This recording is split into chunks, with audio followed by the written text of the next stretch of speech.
भाग 12। शाम को अपने दोस्तों के साथ घूम फिर कर मेघा जब घर लौटी तो ललिता बुआ उसे डांटने लगी। कहाँ चली गई थी तू? कब से फोन कर रही हूँ, कॉल रिसीव क्यों नहीं कर रही है तू? मेघा गुस्से से बोली। क्योंकि मैं आपसे गुस्सा हूँ। ललिता बुआ यह सुनकर चौंकी। गुस्सा है? लेकिन क्यों? मेघा ने एक नजर गुस्से से उन्हें देखा, फिर एक तरफ बैठ गई। ललिता बुआ उसके पास आ गई। मुझे अगर ज्यादा नखरे दिखाएगी ना तो एक चांटा पड़ेगा। तेरी जिस माँ ने तेरी हर ख्वाहिश को पूरा करने के लिए पता नहीं क्या क्या किया, आज तू उसी माँ को आंखें दिखा रही है। मेघा खींचते हुए बोली। तो क्या करूं? आपकी खुशी के लिए अपनी जिंदगी बर्बाद कर लूं? ललिता बुआ बोली। यह गोल गोल जलेबी की तरह बात मत कर, साफ साफ बोल कि हुआ क्या है। मेघा बोली। मैंने मना किया था आपको बहुत, लेकिन आप नहीं मानी। भेज दिया मुझे जबरदस्ती उस बदतमीज लड़के के पास। ललिता बुआ उत्साहित होते हुए बोली। मिला क्या वो तुझे? मेघा बोली। हाँ, मिला था। विविधा के स्कूल के पास में एक कैफे है ना, वहां जाकर बैठा था। मैं भी पहुंच गई पीछे पीछे और उसे इम्प्रेस करने लगी। वह तो अच्छा हुआ कि उस लड़के ने पहले ही बता दिया कि उसकी एक किडनी खराब है और दूसरी भी जैसे तैसे चल रही है। वह मेरी किडनी लेना चाहता था। ललिता बुआ यह सुन भौचक्की रह गई। क्या? मेघा बोली। हाँ, मैंने तो बोल दिया उसे कि मैं नहीं करती उसे प्यार व्यार। मैं तो बस उसके पैसे के लिए उसके पीछे थी, पर वह जबरदस्ती पीछे पड़ गया। बोला कि दिल तो दिया ही है मुझे, अब किडनी भी दे दो। अब आप ही बताओ कि कैसे दे दूं अपनी किडनी? ललिता बुआ ने अपना सिर पीट लिया। हे भगवान, सारे बेवकूफ मुझे ही क्यों मिलते हैं? अरे हाँ बोल देती, फिर बाद में टाल देती। जल्दी मर जाएगा तो जल्दी उसकी जायदाद मिल जाती, पर तू तो एक नंबर की बेवकूफ है। मेघा खींच उठी। मम्मी, आप मुझे विधवा बनाना चाहती हो, वो भी पैसों के लिए? मैं ऐसे किसी बीमार इंसान से शादी नहीं करूंगी। ललिता बुआ बोली। पर वर कुछ नहीं मम्मी, मैं बोल देती हूँ आपको पहले ही। ललिता बुआ बोली। अगर लड़का ढंग का होता तो मैं उसे हाथ से जाने नहीं देती, लेकिन अब क्या करूं? पता नहीं मेरी बेटी को कोई पैसे वाला लड़का मिलेगा भी या नहीं, या फिर तू भी जिंदगी भर मेरी तरह दूसरों के आगे हाथ फैलाती रहेगी। मेघा बोली। मम्मी, आपके भैया अच्छे हैं, या ये कह लो कि अंधभक्त हैं। जो कहती हो तुरंत मान लेते हैं, लेकिन आकाश से ऐसी कोई भी उम्मीद करना बेकार है। वह तो मुझे एक फूटी कौड़ी तक नहीं देगा, उल्टा मेरे पैसे लेकर ही भाग जाएगा। ललिता बुआ बोली। जानती हूँ, तभी तो पहले से ही कोई पैसे वाला दूल्हा ढूंढ रही हूँ, ताकि तुझे आकाश की जरूरत ही ना पड़े। मेरे माँ बाप ने तेरे पापा जैसे मिडिल क्लास आदमी से मेरी शादी कराकर गलती कर दी, पर वह मैं तेरे साथ नहीं करूंगी। मेघा अपनी मम्मी के गले लग गई। मम्मी, आप कितनी अच्छी हो। ललिता बुआ हंसते हुए बोली। लेकिन तू भी मतलबी है। जानती है कि मम्मी ही है तेरी सारी ख्वाहिश पूरे करने वाली, इसलिए मस्का लगा रही है ना? वरना कुछ देर पहले तो कैसे घूर रही थी। मेघा बोली। क्या करूं, बिल्कुल आप पर गई हूं। ललिता बुआ कुछ देर सोचकर बोली। तू ग्रेजुएट है, कोई छोटी मोटी जॉब कर ले, ताकि तेरा ये मेकअप और पार्टी वगैरह का खर्चा तो निकल ही जाएगा। मेघा यह सुन ललिता बुआ से दूर हट गई। बिल्कुल नहीं, काम के दौरान इतना ज्यादा टेंशन, प्रेशर, कंपटीशन होता है आज के टाइम में कि अगर मैंने यह सब फेस किया तो मेरी तो खूबसूरती ही बिगड़ जाएगी। आप अपनी नाजुक सी राजकुमारी से काम करवाना चाहती हैं? ललिता बुआ बोली। अच्छा, विविधा कर रही है ना नौकरी, उसकी खूबसूरती तो कम नहीं हुई। उसका लेवल देखो और मेरा देखो, वह तो मेरी नौकरानी बनने के लायक भी नहीं है। ठीक है, फिर तोड़ मुफ्त की रोटियां, माँ से ही सारी मेहनत करवा बुढ़ापे में। वैसे भी ले देकर जैसे तैसे पास हुई है, तुझे नौकरी मिलेगी भी नहीं। छवि जी घर पर परेशान सी बैठी थी। विभा की पैनी नजर उनके जहन से हट नहीं रही थी। क्या वह मेरी विविधा के बारे में बात कर रही थी? लेकिन मेरी विविधा तो नहीं। विभा का तो काम ही यही है कि दूसरों के घर में कैसे आग लगानी है। मैं उसकी बातों में नहीं आऊंगी। अगर मेरी बेटी किसी को पसंद भी करती तो वह मुझे जरूर बता देती। भगवान करे कि विभा मेरी विविधा के बारे में बात ना कर रही हो। विविधा को अब तक आ जाना चाहिए था। शायद बारिश की वजह से वहीं रुक गई है। विक्रम विविधा के खुद को यूं इग्नोर करने पर उसको गुस्से से घूरने लगा। कुछ देर बाद विविधा की नजर एक बार फिर से विक्रम पर गई तो उसे खुद को यूं घूरते देख नाराजगी से बोली, क्या है, पहले कभी लड़की नहीं देखी क्या? देखी तो बहुत है, लेकिन तुम्हारे जैसी नखरीली लड़की नहीं देखी। विविधा यह सुन हंस पड़ी। मेरा भी कुछ कुछ ऐसा ही ख्याल है तुम्हारे बारे में कि तुम्हारे जैसा चलता फिरता ड्रैकुला और महिषासुर रूपी इंसान आज भी इस दुनिया में मौजूद है। यह तो मुझे पता ही नहीं था। विक्रम का गुस्सा यह सुनकर बढ़ गया। तुम हद पार कर रही हो। मैंने तुम्हें सिर्फ नखरीली कहा है और बदले में तुमने मुझे क्या क्या बोल दिया। बात करने की भी तमीज नहीं है क्या तुम्हारे अंदर? तो तुम्हारे अंदर भी कौन सी है भला? तुमसे तो बात करना ही बेकार है। तो क्यों आए थे यहाँ अपनी अकड़ का बोझ ढोते हुए? विक्रम बोला, तुम्हारी फिक्र थी इसलिए आया था, लेकिन लगता है कि मैं ही बेवकूफ हूँ जो तुम्हारा सोचा। विविधा यह सुनकर चक्कर आने का नाटक करने लगी। हे भगवान, यह मैंने क्या सुन लिया? इस महिषासुर को मेरी फिक्र है, लेकिन इतनी मेहरबानी क्यों भला? विक्रम बोला, इन्हें एटिकेट्स कहते हैं विविधा मैडम जी, लेकिन शायद आपको खुद ही पता नहीं। एक टीचर होने के बावजूद तुम यहाँ मेरी बहन को पढ़ाने आती हो। हाँ, माना कि हमारा रिश्ता अच्छा नहीं है, लेकिन आरुषि और तुम्हारे तो हैं। मैं बस इतना कहने आया था कि अंदर चलो, वरना बारिश में भीग जाओगी। विविधा बोली, भीग जाऊंगी तो भीग जाऊंगी। मैं भला कौन सा कागज की हूँ जो खराब हो जाऊंगी? विक्रम बोला, वह सब ठीक है, पर अंदर चलो, वरना कल को अगर तुम्हारी तबीयत खराब हो गई तो घर वाले यही कहेंगे कि हमारी बेटी आरुषि को पढ़ाने गई थी और अपनी तबीयत खराब कर लौटी। विविधा बोली, कोई कुछ नहीं कहेगा।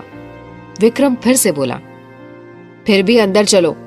बारिश बंद हो जाए तो चली जाना, वरना मैं गाड़ी से छोड़ आऊंगा। नहीं, मैं यही सही हूं। मैंने कसम खाई है कि तुम्हारे घर के अंदर पैर तक नहीं रखूंगी। विक्रम थोड़ी गंभीरता से बोला, क्या इतनी नफरत करती हो मुझसे? विविधा बोली, नहीं, लेकिन आपकी बातें बहुत बेकार होती हैं। विक्रम बोला, ठीक है, हम बात ही नहीं किया करेंगे। इससे हमारे बीच झगड़ा भी नहीं होगा और तुम आरुषि को आराम से घर में पढ़ाओ। इतनी मेहरबानी क्यों मुझ पर? तुम पर नहीं, आरुषि पर। उसे भी तुम्हारे साथ बाहर ऐसे बैठना पड़ता है। विविधा ने यह सुन गुस्से से चेहरा दूसरी ओर कर लिया। विक्रम फिर से बोला, मैं आखिरी बार कह रहा हूं कि अंदर चलो। विविधा ने उसकी बात पर ध्यान नहीं दिया। यह देख विक्रम काफी गुस्सा हो गया।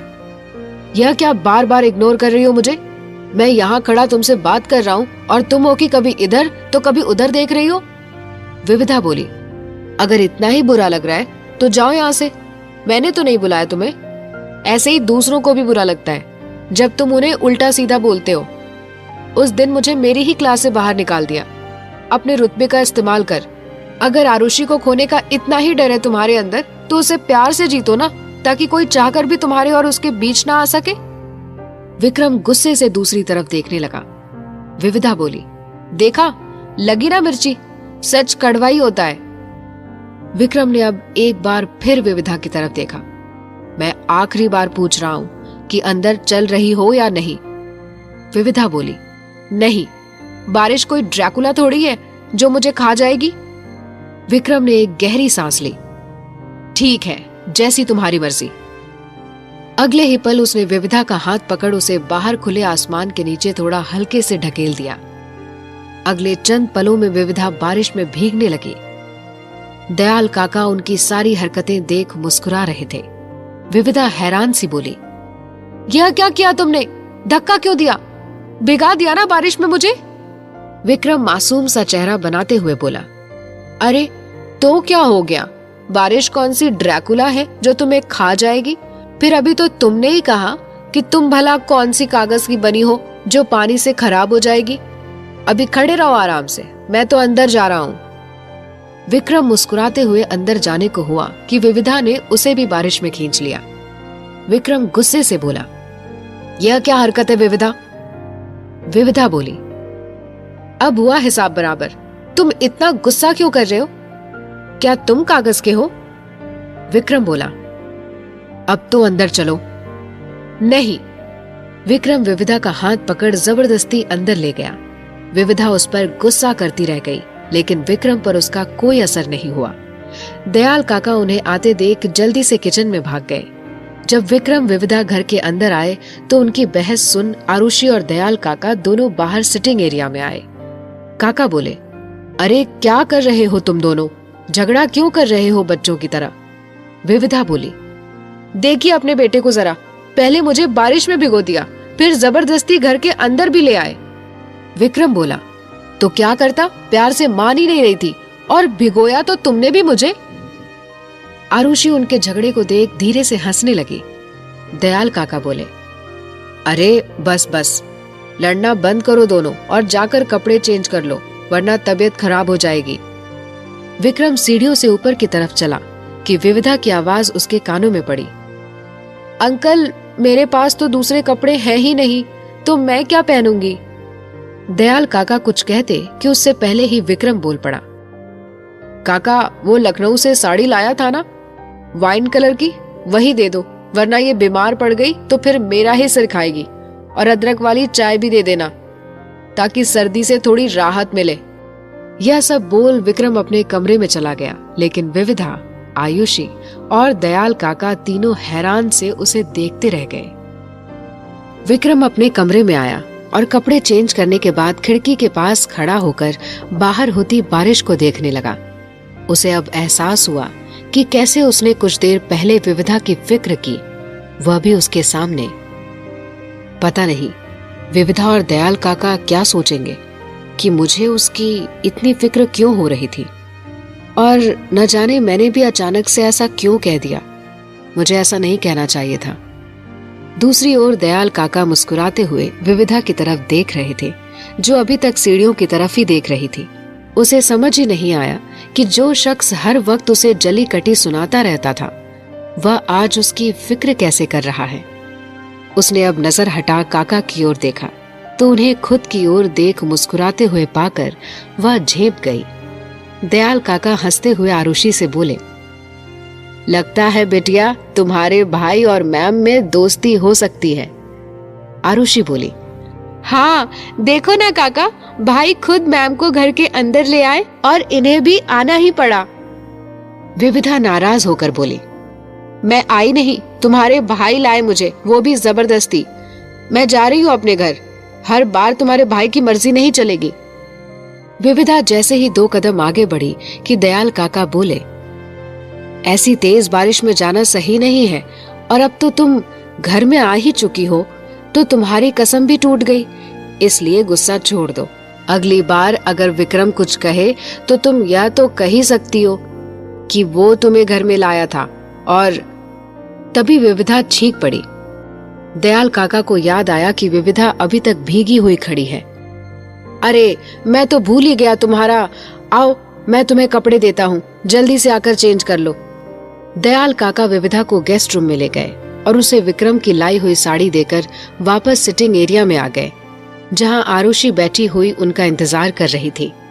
आरुषि बोली, काका भाई तो पहले कितना गुस्सा करते थे मैम पर, लेकिन अब तो उन्हें खुद ही अंदर ले आए, साथ ही वह साड़ी देने के लिए भी खुद ही बोल दिया। जैसे भाई ने मेरे साथ दोस्ती कर ली, लगता है विविधा मैम से भी हो जाएगी जल्दी ही। दयाल काका बोले, हाँ वैसे हमारा काम आसान हो गया, क्योंकि जो साड़ी हम विविधा को देना चाहते थे वह तो विक्रम ने खुद ही उस तक पहुंचा दी। अपने कमरे में लेटे टीवी देख रहे ब्रिजेश जी ने छवि जी को आवाज दी, विविधा नहीं आई क्या अभी तक?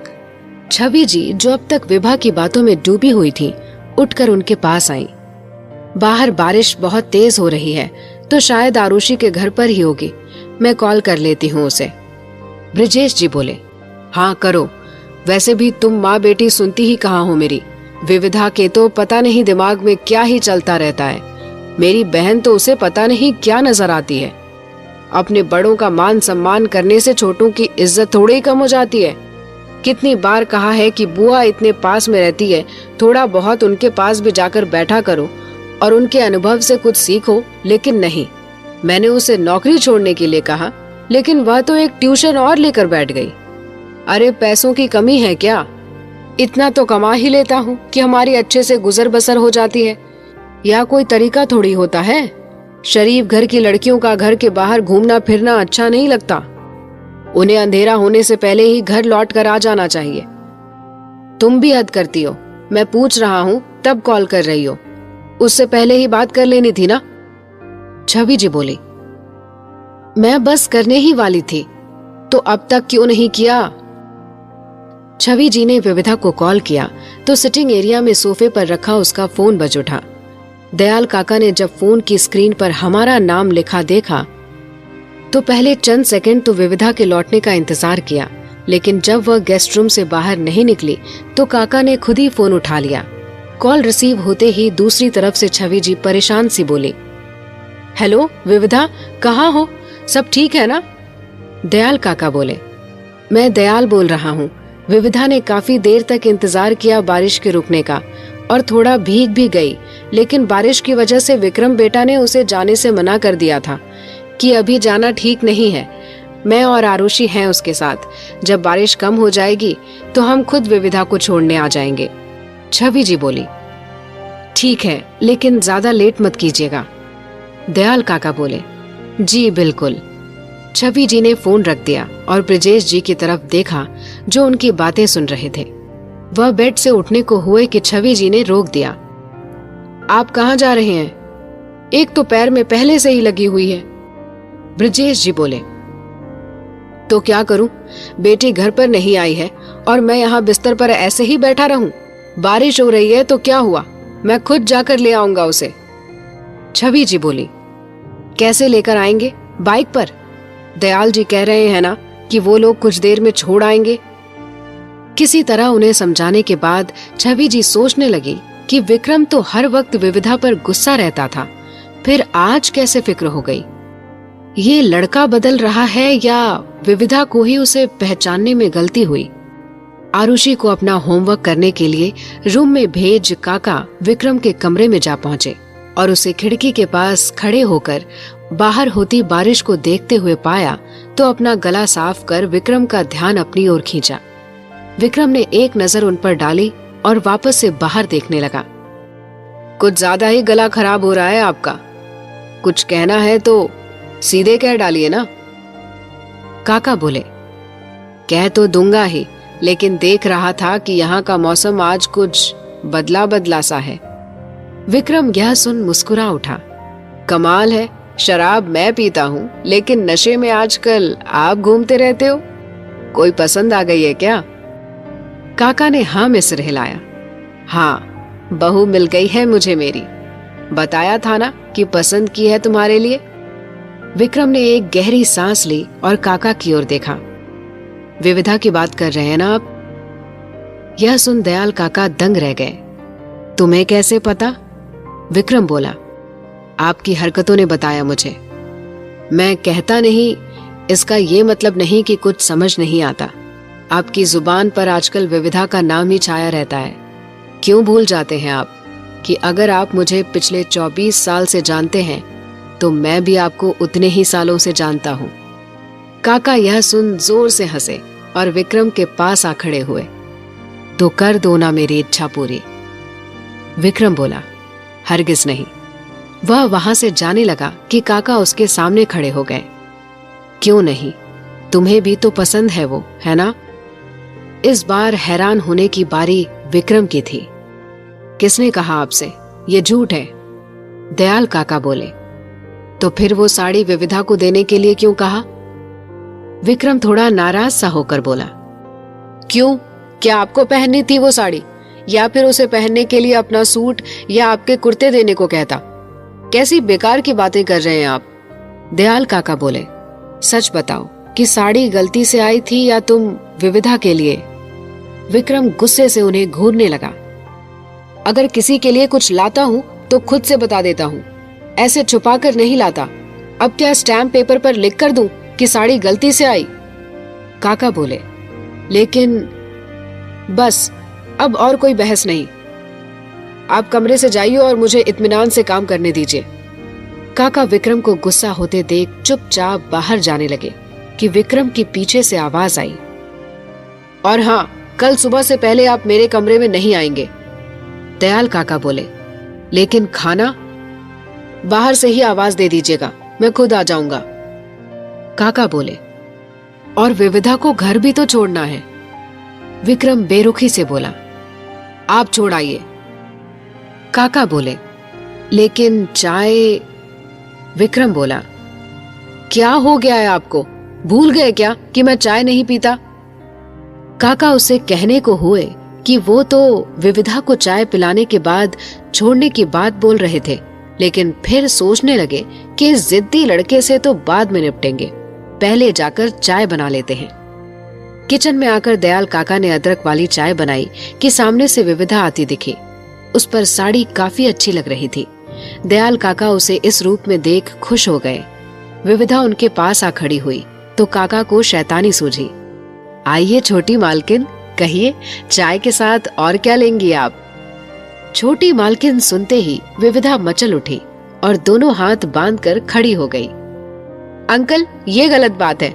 अगर आप ऐसे मेरी खिंचाई करेंगे तो फिर मैं वापस से अपने कपड़े ही पहन लूंगी। काका यह सुन हंस दिए।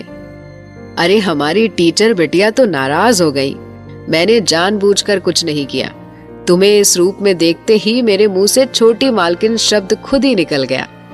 इतने में आरुषि वहां आ पहुंची और विविधा को देख चहकते हुए बोली, आप पर यह कलर तो बहुत ही प्यारा लग रहा है मैम। लगता है ये साड़ी आपके लिए ही यहाँ इस घर में आई थी। मैं भी इस वाइन कलर की अपने लिए एक ड्रेस लूंगी।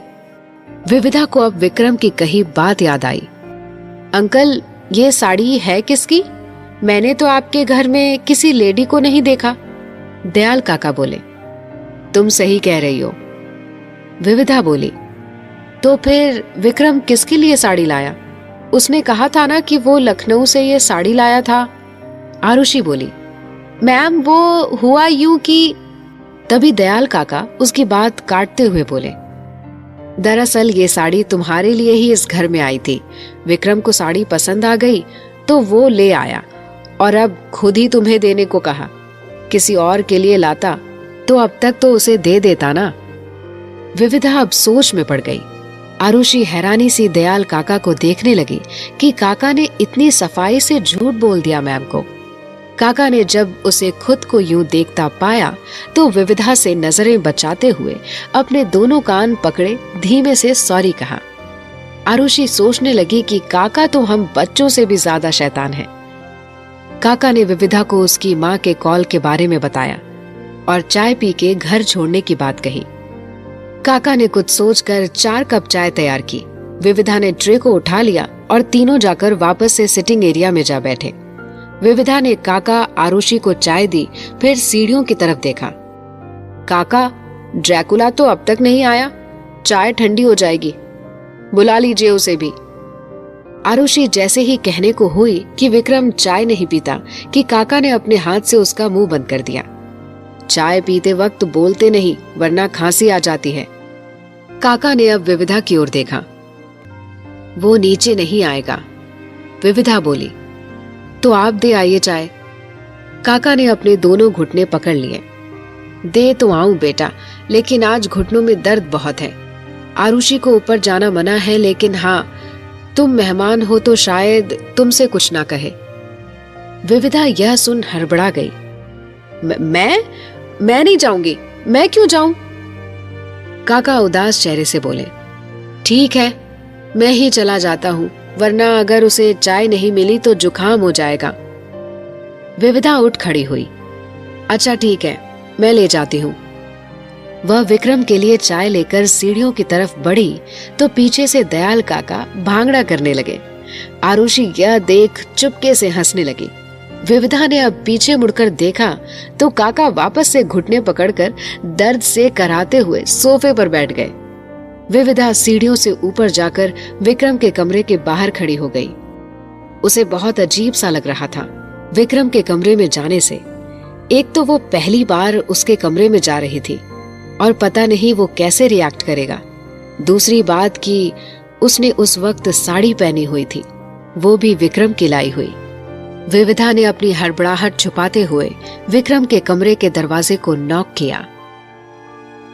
आगे क्या हुआ जानने के लिए सुनिए कहानी का अगला भाग।